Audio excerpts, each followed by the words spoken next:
जय मुरलीधर विद्यार्थियों, हूँ हिरल गोस्वामी जय मुरलीधर विद्यालय अंजानी आ चेनल पर आप सबने स्वागत करूँ छूँ।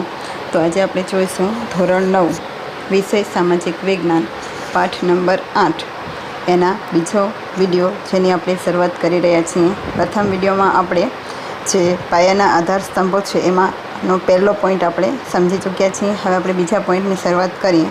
तो बीजो पॉइंट छे विद्यार्थियों समाजवादी।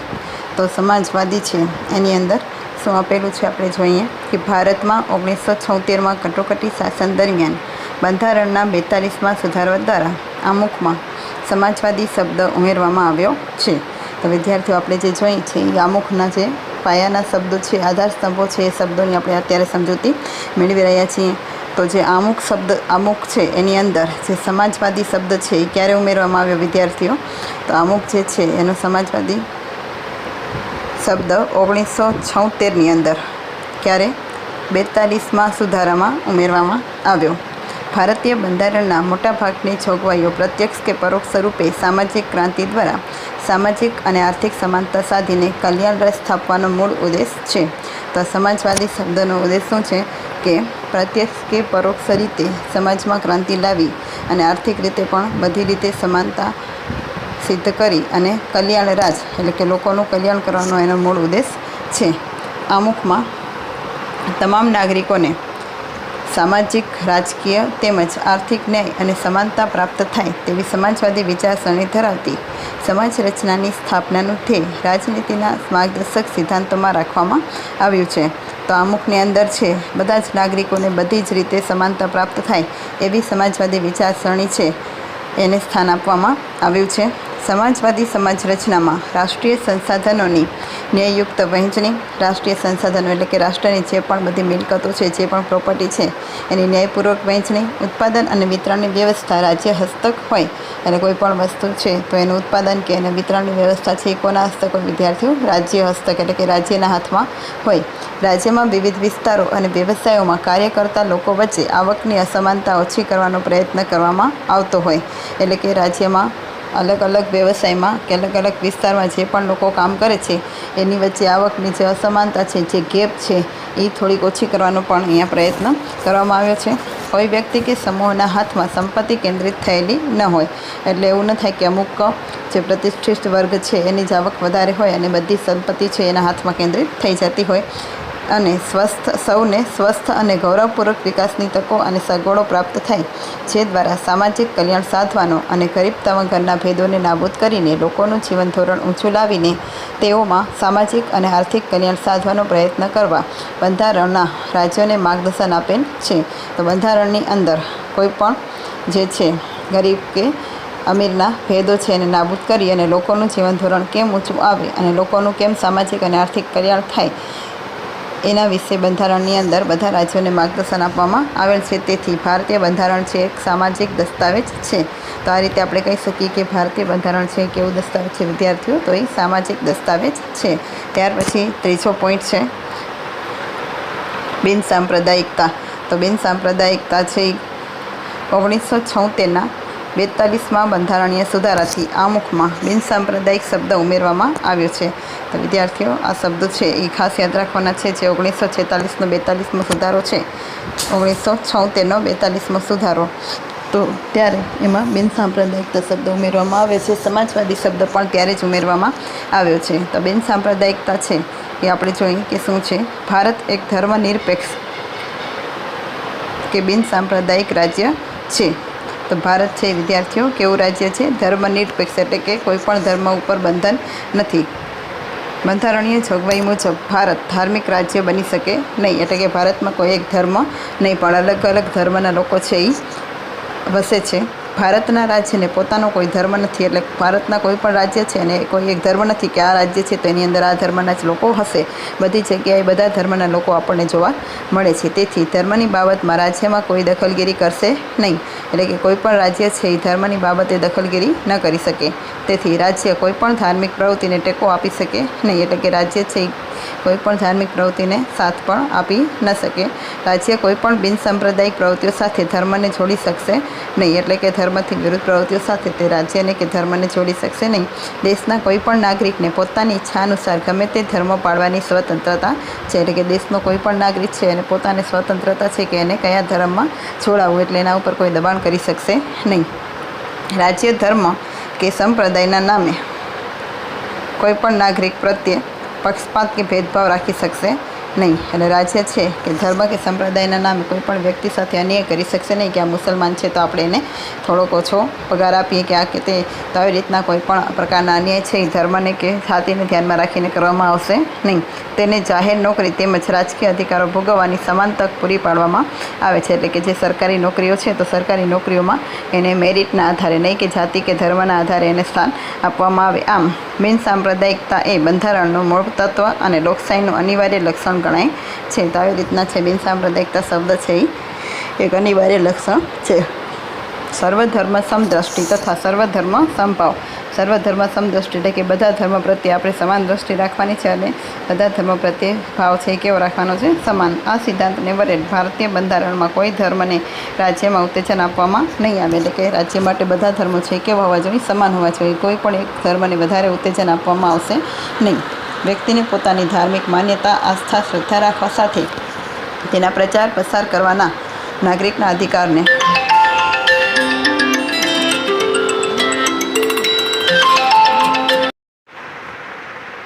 વ્યક્તિને પોતાની ધાર્મિક માન્યતા, આસ્થા, શ્રદ્ધા રાખવા સાથે તેના પ્રચાર પ્રસાર કરવાના નાગરિકના અધિકારને રાજ્યનો કોઈ પ્રતિબંધ કે અવરોધ નથી. એટલે કે કોઈ પણ વ્યક્તિ છે એ કોઈ પણ ધર્મમાં માનતો હોય, એની આસ્થા હોય, એની શ્રદ્ધા હોય, અથવા તો એને પોતાના ધર્મનો પ્રચાર કે પ્રસાર કરવો હોય તો આ નાગરિકનો એક મૂળભૂત અધિકાર છે અને રાજ્ય તેને રોકી શકશે નહીં. તો આ હતા જે 3 અગત્યના આધાર સ્તંભો, એટલે કે 3 અગત્યના આમુખના શબ્દો. ત્યારબાદ આપણે જોશું વિદ્યાર્થીઓ બંધારણના મૂળભૂત લક્ષણો. તો આપણે જોઈએ બંધારણના લક્ષણો. તો બંધારણના લક્ષણો છે એ આપણે નીચે પ્રમાણે છે, તો આપણે સમજીએ એક એક લક્ષણો. 26મી જાન્યુઆરી 1950થી અમલમાં આવેલ વિશ્વના સૌથી મોટા, વિસ્તૃત અને વિગતપૂર્ણ ભારતના લેખિત બંધારણના કેટલાક વિશિષ્ટ અને મૂળભૂત લક્ષણો નીચે મુજબ છે. તો વિદ્યાર્થીઓ અગાઉ જોયું તેમ આપણું બંધારણ છે ક્યારે અમલમાં આવ્યું? 26 જાન્યુઆરી 1950ની અંદર. અને વિશ્વનું આપણું સૌથી કેવું બંધારણ છે? સૌથી મોટું અને સૌથી વિશાળ બંધારણ છે. અને કેવું છે પાછું? લેખિત બંધારણ. તો લેખિત બંધારણના આપણા લક્ષણો છે, તેમાં સૌથી પહેલું લક્ષણ છે એનું લેખિત દસ્તાવેજ. તો લેખિત દસ્તાવેજ છે તો આપણે કયા દેશ ઉપરથી લીધું એ આપણે સમજીએ.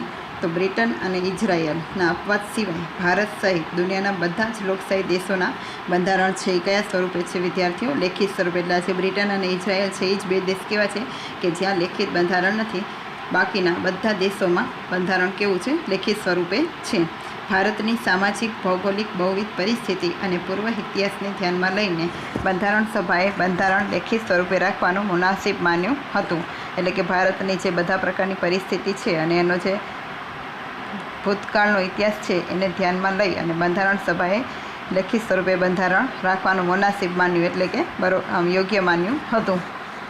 તો આ રીતે એનું પહેલું લક્ષણ છે લેખિત દસ્તાવેજ. ત્યારબાદ બંધારણનું કદ એ એનું બીજું લક્ષણ છે કે બંધારણનું કદ છે એ કેટલું છે? તો આપણે જોઈએ બંધારણનું કદ છે એ કેટલું છે.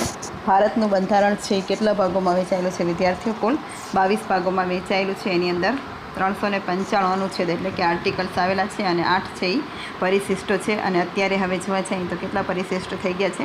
12 પરિશિષ્ટો સાથેનું બંધારણ છે. તો બંધારણનો આ કદ છે એ ખાસ યાદ રાખવાનો છે. તો એના ભાગો કેટલા છે? 22, 395 અનુચ્છેદો છે અને અત્યારે હાલ 12 પરિશિષ્ટો છે. આ બંધારણમાં કેન્દ્ર અને રાજ્યોની શાસન વ્યવસ્થા અને તેમના આંતરસંબંધો, લોકોના મૂળભૂત હકો, ફરજો, રાજ્યનીતિના માર્ગદર્શક સિદ્ધાંતો, ન્યાયતંત્ર, ચૂંટણી પંચ, સ્થાનિક સ્વરાજની સંસ્થાઓ, લઘુમતીઓ, પછાત અને વંચિત સમૂહ માટેની ખાસ જોગવાઈઓ કરવામાં આવી છે. તો આ જે બધા ભાગો છે એની અંદર આપણા જે હકો છે, આપણી જે ફરજો છે, માર્ગદર્શક સિદ્ધાંતો છે કે ન્યાય માટે ન્યાયતંત્રએ શું કરવું જોઈએ, ચૂંટણી પંચ કઈ રીતે બને, સ્થાનિક સ્વરાજની અલગ અલગ સંસ્થાઓ, લઘુમતીઓ જે નીચલી જાતિઓ છે એના માટેની અલગ જોગવાઈઓ આ બધી બાબતોનો એમાં સમાવેશ કરવામાં આવ્યો છે અને તેથી આપણું બંધારણ છે દુનિયાના અન્ય બંધારણો કરતાં કેવું છે, એકદમ લાંબુ, વિસ્તૃત અને વિશદપૂર્ણ બન્યું છે. ત્યારબાદ એનું ત્રીજું લક્ષણ છે એક જ નાગરિકત્વ. અમેરિકા જેવા દેશમાં દરેક વ્યક્તિ બેવડું નાગરિકત્વ ધરાવે છે, એટલે કે એક યુનાઇટેડ સ્ટેટ ઓફ અમેરિકાનું અને બીજું તે પોતે જે રાજ્યમાં વસવાટ કરતી હોય તે રાજ્યનું નાગરિકત્વ ધરાવે છે. એટલે કે અમેરિકામાં બેવડું નાગરિકત્વ એક તો અમેરિકાનું અને બીજું જે રાજ્યમાં વસવાટ કરતી હોય ત્યાંનું. જ્યારે ભારતના ગમે તે રાજ્યમાં આપણે રહેતા હોય પરંતુ આપણે એક જ નાગરિકત્વ એટલે કે આપણે ભારતીય નાગરિકત્વ જ ધરાવીએ છીએ. આમ ત્યાં રાજ્યની અલગ નાગરિકતા છે એવું કાંઈ નથી. એટલે આપણે ભારતની અંદર કોઈ પણ રાજ્યમાં રહેતા હોઈએ, આપણે ગુજરાતમાં રહેતા હોય કે મહારાષ્ટ્રમાં રહેતા હોય કે કોઈ પણ રાજ્યમાં રહેતા હોય, પણ આપણે બધા શું કહેવાશું, ભારતીય જ કહેવાશું. તો આ રીતના આપણે એક જ નાગરિકત્વ ધરાવીએ છીએ. ત્યારબાદ એનું ચોથું લક્ષણ છે મજબૂત કેન્દ્રવાળું સમવાય તંત્ર. આપણે જોઈએ કે મજબૂત કેન્દ્રવાળું સમવાય તંત્ર કોને કહેવાય, તો ભારતના બંધારણમાં ક્યાંય સમવાય શબ્દનો ઉપયોગ થયો નથી. બંધારણ ભારતને રાજ્યોનો સંઘ તરીકે જ વર્ણવે છે. આમ ભારત છે એ સંઘીય રાજ્ય છે. સંઘ શબ્દ દ્વારા ભારતમાં સંઘ એટલે કેન્દ્ર અને એકમ રાજ્ય વચ્ચે ક્યારેય પણ બદલી શકાય નહીં તેવા કાયમી સંબંધોની લેખિત સ્વરૂપે બંધારણમાં સ્પષ્ટતા કરવામાં આવી છે. એકમ રાજ્યોને કેન્દ્રથી છૂટા પડવાનો અધિકાર નથી. એટલે કે જે કાયમી સંબંધો છે એનું લેખિત સ્વરૂપે બંધારણમાં સ્પષ્ટતા થઈ ગઈ છે. એટલે કોઈ પણ રાજ્ય છે એ પોતાના સંબંધનો અંત કરી શકે નહીં અને એ રાજ્ય છે એ કેન્દ્રથી છૂટા પડી શકે નહીં. સંઘ સરકારને કેટલીક વિશેષ અને ચડિયાતી સત્તાઓ આપવામાં આવી છે.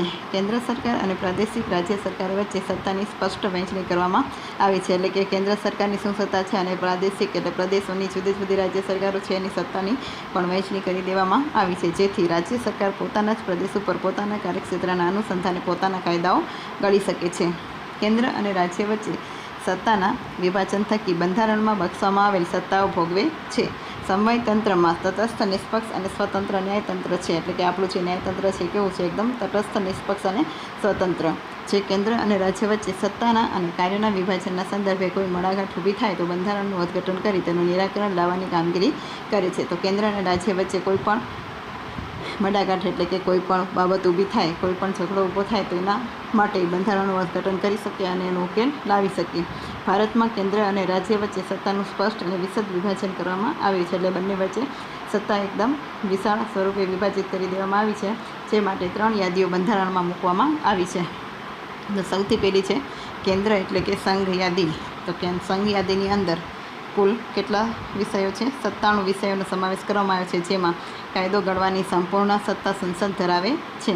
સંરક્ષણ, વિદેશી બાબતો, અણુશક્તિ, નાણું, વીમો, બેન્કિંગ, તાર, ટપાલ, રેલવે જેવા રાષ્ટ્રીય મહત્વ ધરાવતા ક્ષેત્રમાં કેન્દ્ર છે સર્વોપરી સત્તા ધરાવે છે. તો આવા 97 વિષયો છે જેના ઉપર કેન્દ્રની બધી સત્તા છે. ત્યારબાદ રાજ્યોની યાદી. તો રાજ્યોની યાદીની અંદર કુલ કેટલા વિષયો છે? 66 વિષયો છે. કેન્દ્રમાં કુલ 97, રાજ્યોની અંદર કુલ 66 વિષયોનો સમાવેશ કરવામાં આવ્યો છે, જેમના પર કાયદો ઘડવાની સંપૂર્ણ સત્તા રાજ્યોની એટલે કે ધારાસભાઓ ધરાવે છે.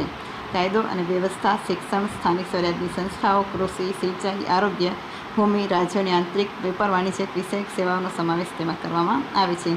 જો કેન્દ્રને લાગે કે રાજ્યમાં કાયદો અને વ્યવસ્થા પડી ભાંગ્યા છે તો રાજ્યની સંમતિ સાથે કે રાજ્યની મરજી વિરુદ્ધ જઈને કેન્દ્ર તે રાજ્યમાં કેન્દ્રિત અનામત પોલીસ દળોને મોકલી શકે છે. ત્યારબાદ છે કે સંયુક્ત યાદી.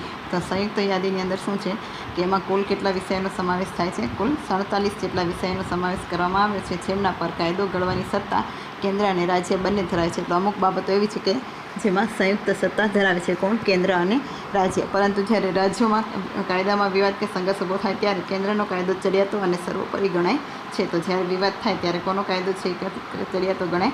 તો કેન્દ્રનો કાયદો એમાં સર્વોપરી ગણાશે. આમ સમવાય તંત્રમાં કેન્દ્રને સંયુક્ત યાદીમાં પણ વિશેષ સત્તાઓ આપી છે. એટલે કેન્દ્રને જે છે એ વધારે સત્તા આપવામાં આવે છે. આ યાદીમાં દીવાની અને ફોજદારી બાબતો, લગ્ન, છૂટાછેડા અને ભરણપોષણ, શિક્ષણ, આર્થિક આયોજન, વ્યાપારી સંઘો વગેરેનો સમાવેશ થાય છે. તો આ બધી બાબતો છે એ સંયુક્ત યાદીમાં સમાવેશ થાય છે. ત્યારબાદ જે અમુક સત્તાઓ બાકી રહે છે એટલે કે શેષ સત્તાઓ, તો એની અંદર આપણે જોઈએ જે વિષયોમાં કેન્દ્ર અને રાજ્યો વચ્ચે નાણાકીય સાધનોની પણ સત્તાની સ્પષ્ટ વહેંચણી થઈ શકી ન હોય તે વિષયનો સમાવેશ શેષ સત્તામાં કરવામાં આવ્યો છે. કેન્દ્ર અને રાજ્ય વચ્ચે સ્પષ્ટ વહેંચણી જેની ન થઈ હોય એના માટે એમાં સમાવેશ કરવામાં આવ્યો છે. શેષ સત્તાઓમાં આ વધારાના વિષયો કે શેષ સત્તાઓમાં કાયદો ઘડવાની કે તેમાં ફેરફાર કરવાની સંપૂર્ણ સત્તા કેન્દ્ર સરકારને છે. તો આ વધારાના વિષયોમાં પણ જે ફેરફાર કરવાની સત્તા છે એ કોને છે?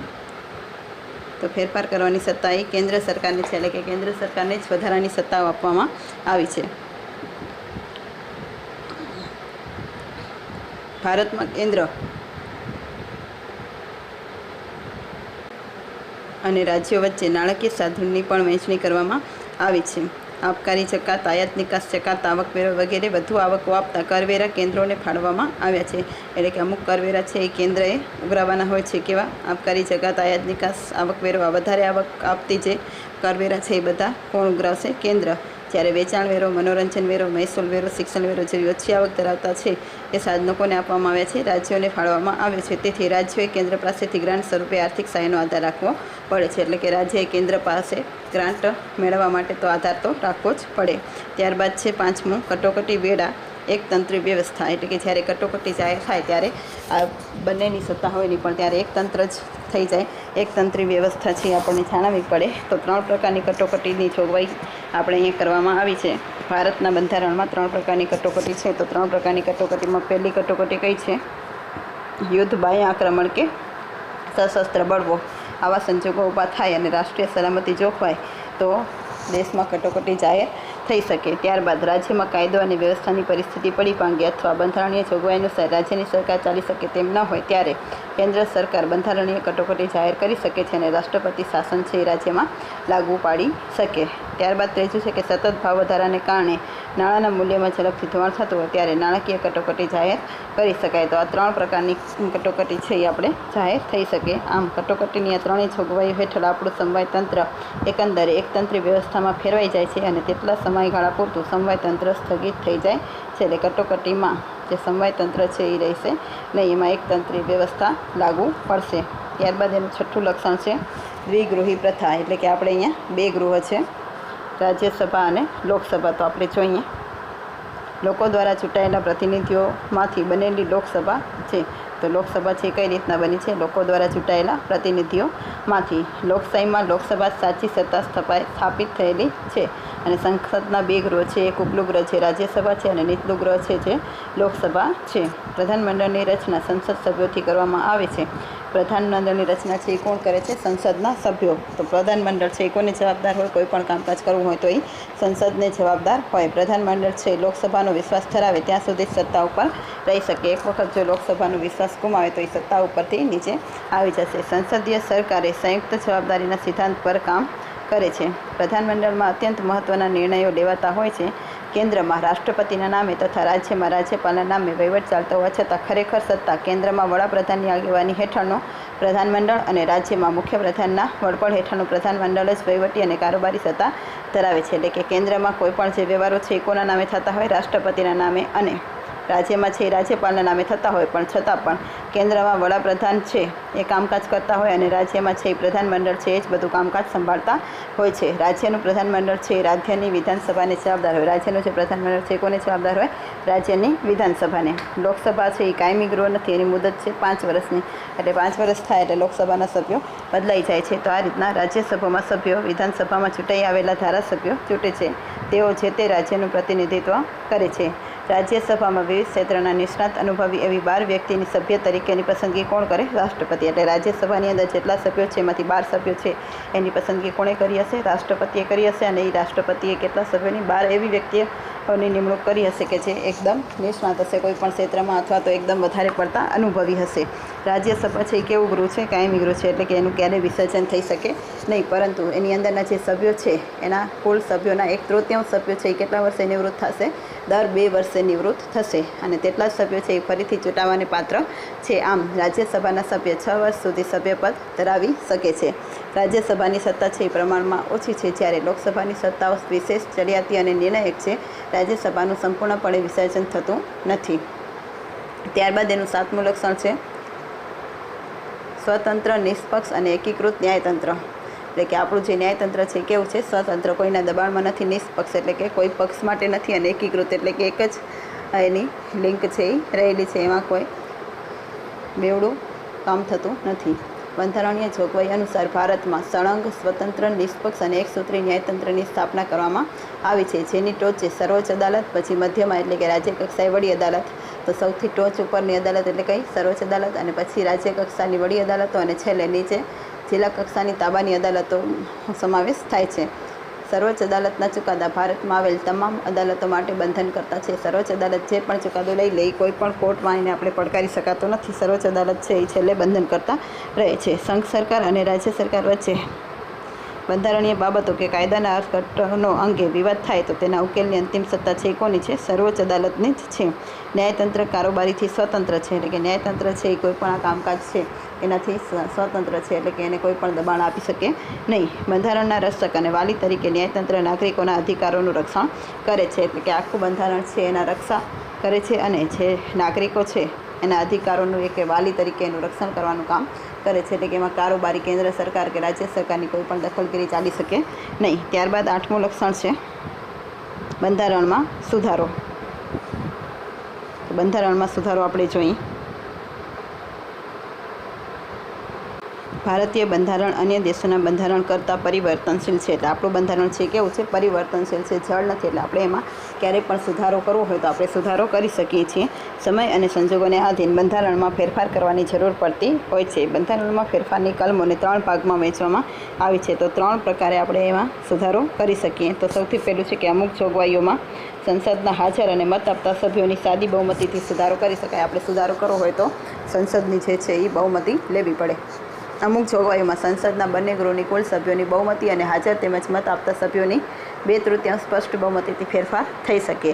અને ત્રીજું છે કે બંધારણના અમુક ભાગમાં સુધારો કરવા માટે સંસદના બંને ગૃહની કુલ સભ્યોની સંખ્યાની બહુમતી તેમજ હાજર અને મત આપતા સભ્યોની 2/3 બહુમતી ઉપરાંત અડધા કરતાં વધુ ઘટક રાજ્યોની વિધાનસભા ગૃહોની મંજૂરી જરૂરી છે. એટલે કે આટલી આપણે મંજૂરી મળી જાય તો જ આપણે એ અમુક ભાગોમાં સુધારો છે એ કરી શકીએ છીએ. કેન્દ્ર અને રાજ્યોના આંતરસંબંધો કે ઉચ્ચ ન્યાયતંત્રના માળખામાં સુધારો કરવાનો હોય ત્યારે કુલ રાજ્યના ઓછામાં ઓછા અડધા રાજ્યોની સંમતિથી કરી શકાય. એટલે કે આપણે ન્યાયતંત્રમાં કે કેન્દ્ર કે રાજ્ય સરકારની સત્તામાં ફેરફાર કરવો હોય સંબંધોમાં તો અડધાથી વધારે રાજ્યોની સંમતિ હોવી જરૂરી છે. ન્યાયિક ચુકાદાના આધારે પણ સંસદ દ્વારા બંધારણમાં સુધારો કરવામાં આવે છે. બંધારણના મૂળભૂત માળખામાં ફેરફાર કરી શકાય નહીં. એટલે એનું જે માળખું છે એમાં આપણે ફેરફાર ન કરી શકીએ, પણ એની અંદરની છે શબ્દો છે એમાં આપણે ફેરફાર કરી શકીએ. બંધારણની ઘણી બાબતોમાં સંસદની સાદી બહુમતીથી સુધારો કરી શકતો હોવાથી બંધારણ સુપરિવર્તનશીલ અને લચીલું ગણાય. એટલે કે અમુક જે સામાન્ય બાબતો છે એનામાં આપણે ખાલી લોકસભાની સામાન્ય સાદી બહુમતીથી પણ સુધારો કરી શકીએ. એટલે આપણે કહી શકીએ કે બંધારણ છે એ એકદમ સુપરિવર્તનશીલ અને લચીલું છે. પરંતુ કેટલીક બાબતોમાં બંધારણમાં સાદી બહુમતીથી સુધારો થઈ શકતો નથી. રાજ્યોના અનુમોદન વગર સુધારો શક્ય ન હોવાથી તેટલા અંશે તે કેવું છે? દુષ્કર છે. આમ બંનેનું મિશ્રણ છે એ ભારતીય બંધારણનું એક આગવું લક્ષણ છે. એટલે કે થોડું પરિવર્તનશીલ છે અને થોડું એમ કે અશક્ય જેવું પણ કહી શકાય. ત્યારબાદ એનું 9મું લક્ષણ છે સાર્વત્રિક પુખ્ત વય મતાધિકાર. એટલે આપણે અહીંયા પુખ્ત વય એટલે 18 વર્ષની ઉંમર. તો આપણે 18 વર્ષની ઉંમરે કોઈ પણ ધર્મ, કોઈ પણ જાતિ કે કોઈ પણ પ્રકારનો અમીર હોય, ગરીબ હોય, વ્યક્તિ છે એને બધાને ભારતીય હોવો જોઈએ તે બધાને મત આપવાનો અધિકાર છે. અને પુખ્ત વય એટલે કે 18 વર્ષની ઉંમર. તો આપણે જોઈએ આ અંગે આપણે અગાઉ વિગતે ચર્ચા કરી ચૂક્યા છીએ. ભારતમાં બંધારણમાં 18 વર્ષની ઉંમરના તમામ નાગરિકોને કોઈપણ ધર્મના, જાતિ, શિક્ષણ, લિંગ, આવક, કોમ, મિલકત કે જન્મસ્થાન જેવા કોઈપણ જાતના ભેદભાવ મુક્ત રીતે દરેક નાગરિકને સમાન મતાધિકાર આપવો એ ખરેખર પ્રગતિશીલ અને હિંમતભર્યું પગલું છે. મતાધિકારને કારણે લોકશાહીમાં પ્રત્યેક નાગરિકને ચૂંટણી સમયે પોતાની પસંદગીના ઉમેદવારને મત આપીને ચૂંટવાનો અધિકાર મળે છે. ચૂંટણીઓમાં યુવા મતદારોની ઉત્તરોત્તર વધતી સંખ્યા, સજાગતા, ઉમળકો, મતદાન જાગૃતિના કારણે મતદાનનું વધેલું પ્રમાણ. આમ રાજકીય ક્ષેત્રે યુવાઓની સક્રિયતા અને લોકશાહીની પરિપક્વતા અને સફળતાની નિશાની છે. તે આપણે કોઈ પણ વ્યક્તિની આપણે પસંદગી કરી શકીએ અને આપણે યુવાન છે એ વધારે પડતી યુવા વ્યક્તિઓની જ પસંદગી કરશે અને એના કારણે યુવાની જે સક્રિયતાનો લાભ છે એ લોકશાહીને મળી શકશે. ત્યારબાદ 10મું છે ધર્મનિરપેક્ષતા એટલે કે બિનસાંપ્રદાયિકતા. તો બિનસાંપ્રદાયિકતાની પણ આપણે અગાઉ આમુખ જે આવ્યો આમુખની અંદર શબ્દ એનામાં આપણે ચર્ચા કરી ચૂક્યા છીએ. તો ભારતીય બંધારણમાં સર્વ ધર્મ તરફ સમાન દ્રષ્ટિ અને સમાન આદરભાવનો સ્વીકાર થયો છે. રાજ્ય દ્વારા કોઈપણ ધર્મને ઉત્તેજન કે ટેકો આપવામાં આવતો નથી. એટલે આમ કે રાજ્ય છે એ કોઈપણ ધર્મ કે સંપ્રદાય ઉપર દબાણ કરી શકતા નથી અને એના ટેકો પણ આપી શકતો નથી. તો આ રીતે બિનસાંપ્રદાયિકતા એટલે કે બધાને પોતપોતાનું ધર્મનું પાલન કરવાનું, પોષણ કરવાનું, એનો પ્રચાર કરવાનો અને કોઈપણ ધર્મ અપનાવવાની જે છે એ પોતાનો વિશેષ અધિકાર છે. તો આવી રીતના ધર્મનિરપેક્ષતા છે એ આપણા જે રાજ્યને એક ધર્મનિરપેક્ષ રાજ્ય તરીકે ઘોષિત કરે છે. ત્યારબાદ 11મો એનો પોઈન્ટ છે અદાલતી સમીક્ષા.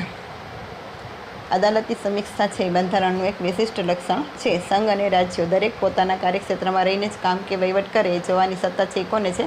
અદાલતને. સંસદની સત્તાને અવગણ્યા વગર અદાલતી સમીક્ષા વિશેના સિદ્ધાંતો વચ્ચે એક સુમેળ સાધવાનો પ્રયાસ બંધારણમાં કર્યો છે.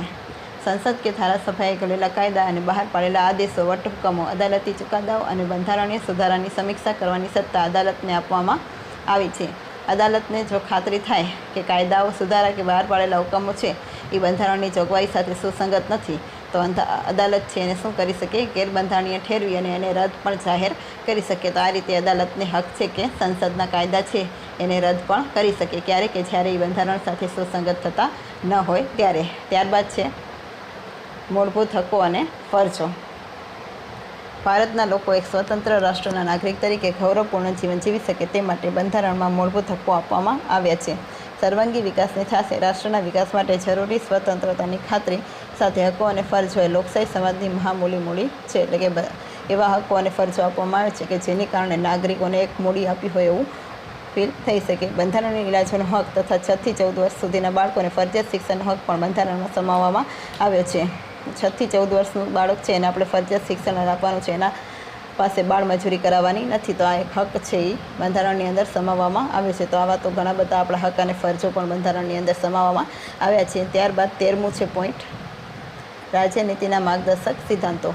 લોકોના રક્ષણ, સલામતીની સાથે કલ્યાણ સાધવાનો પ્રયાસ રાજ્ય કરવાનો છે. એટલે કે લોકોનું રક્ષણ અને સલામતી થાય અને સાથે સાથે એનું કલ્યાણ થાય એનો પ્રયાસ છે એ રાજ્ય કરવાનો છે. રાજ્યોને નીતિ ઘડતરમાં અને રાજ્ય શાસનમાં રાજ્યનીતિના માર્ગદર્શક સિદ્ધાંતો છે એ માર્ગદર્શન આપે છે. તેથી પણ તે સિદ્ધાંતો માર્ગદર્શક સિદ્ધાંતો કહેવાય છે. એટલે કે રાજ્યને એમાં માર્ગદર્શન મળી રહે છે એટલે આપણે એને માર્ગદર્શક સિદ્ધાંતો તરીકે ઓળખીએ છીએ. ત્યારબાદ છેલ્લું લક્ષણ છે 14મું, પછાત વર્ગો અને આદિજાતિઓ માટેની ખાસ જોગવાઈઓ.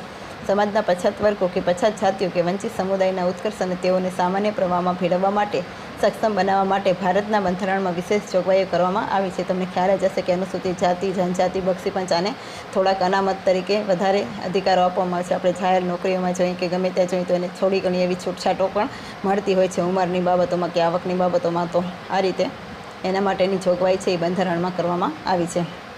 ધારાગૃહોમાં સ્થાનિક સ્વરાજની ચૂંટણીઓમાં રાજકીય પ્રતિનિધિત્વ પૂરું પાડે તે માટે અનામત બેઠકો ફાળવવામાં આવી છે. સરકારી નોકરીઓમાં અને શિક્ષણ સંસ્થાઓમાં પ્રવેશ માટે અનામત કોટાની બેઠકો તેઓની સ્વસ્તીના પ્રમાણમાં ફાળવીને સમાન તક આપી છે. તો પછાત જાતિના બાળકોને શિક્ષણ માટે શિષ્યવૃત્તિ આપવામાં આવે છે. અમુક સવલતો એટલે કે સગવડો આપવામાં આવે છે. ફી માફીની સગવડનો લાભ, હકારાત્મક ભેદભાવનો કે રક્ષણાત્મક ભેદભાવની નીતિનો ખાસ પ્રબંધ છે એ બંધારણમાં કરવામાં આવે છે. તો આપણે ખ્યાલ જ હશે કે આપણે બક્ષીપંચમાં આવતા હોય તો આપણને જ્યારે પણ અભ્યાસ કરતા હોય ત્યારે શિષ્યવૃત્તિ મળે છે, પાઠ્યપુસ્તકો મળે છે અને સરકાર તરફથી ઘણી બધી એવી જે સવલતો ઊભી કરવામાં આવી છે અથવા તો આપણી ક્યારેક ફી પણ માફ સરકાર કરી દે છે. તો આવી રીતના આ બધી જોગવાઈઓ છે એનો બંધારણમાં સમાવેશ કરવામાં આવ્યો છે. તો વિદ્યાર્થીઓ આ જે 14 લક્ષણો છે એ બંધારણના ખૂબ જ અગત્યના લક્ષણો છે. ત્યારબાદ તમે એનું સ્વાધ્યાય છે એ સ્વાધ્યાયના જે પ્રશ્નો, વિધાનો સમજાવો, પારિભાષિક શબ્દો, યોગ્ય વિકલ્પની પસંદગી. તો આ સ્વાધ્યાય છે એ તમારે આ પાઠની સમજૂતી મેળવી અને ત્યારબાદ નોટમાં ઉતારી લેશો તો વધારે સરળ ભાષામાં તમને સમજાઈ જશે. અને બંધારણ છે એ માત્ર ખાલી